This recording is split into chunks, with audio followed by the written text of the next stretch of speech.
Hi, Matt. I heard you love Chinese opera very much. So, what do you think of the performance? Wow, it couldn't be more wonderful. I'm quite impressed with the facial paintings of the performers. Really?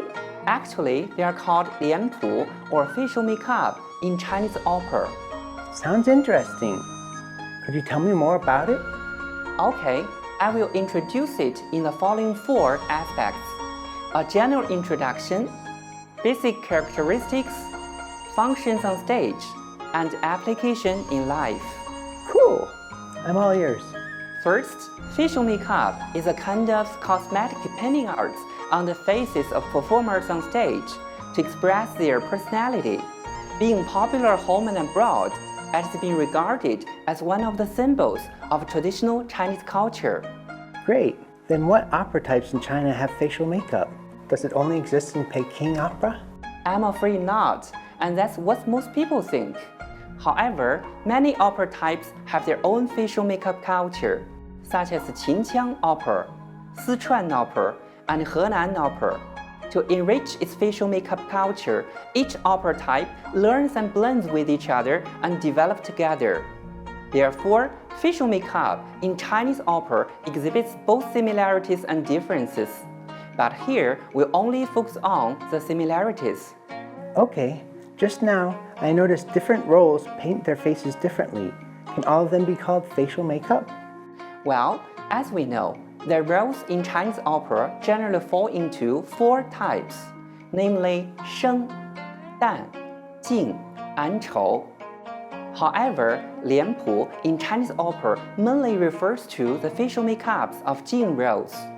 That's because Jing's faces are usually most heavily painted with various colors and complex designs, whereas other roles' facial makeups are relatively simple.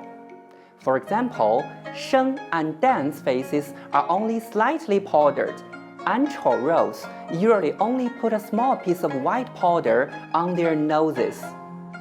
I got it. Then I'm wondering whether there are common characteristics for facial makeup. Very good question.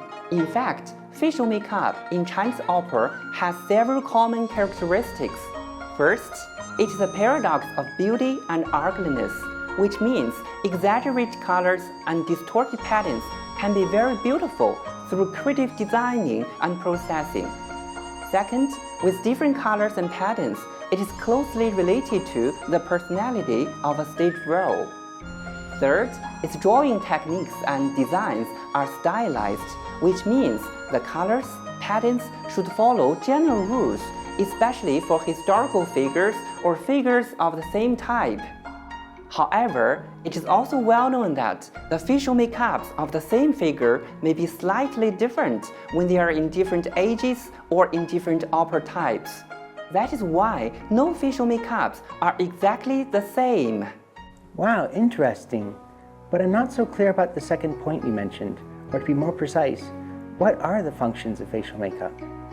Well, different shapes, colors, and patterns can tell about the role's personality, morality, and even social status so that it is easier for viewers to distinguish them. Here are some secrets of different colors hidden in facial makeups. Red symbolizes loyalty and integrity, such as Guan Yu, a hero in Three Kingdom operas. White shows a treacherous and suspicious nature, such as Cao Cao, a famous prime minister of late Eastern Han Dynasty. Black means not only justice and unselfishness, such as Bao Zheng, a court judge of Northern Song Dynasty, but also boldness and rudeness, such as Zhang Fei, Guan Yu's younger sworn brother. These are the 3 basic colors used in facial makeups. Later, other colors were gradually incorporated. For example, blue shows violence and stubbornness, such as Dou Dun, a hero in Qing Dynasty. Yellow represents bravery, cruelty, and calculation. Purple shows solemnity and steadiness. Green indicates an impulsive and irascible nature. And lastly, golden and silver faces symbolize strength and majesty of immortals, ghosts, or gods. Wow, a little bit complicated, but very interesting. Can facial makeups be applied in life? Certainly, facial makeups can also be widely applied in packaging, clothing, handicrafts, and architecture, which reflects their vitality and position in people's hearts. You know, Matt, currently, many international friends are also exploring the mystery of facial makeup out of curiosity and love.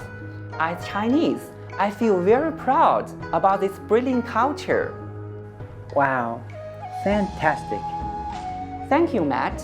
And now, have you learned anything from this macro lecture?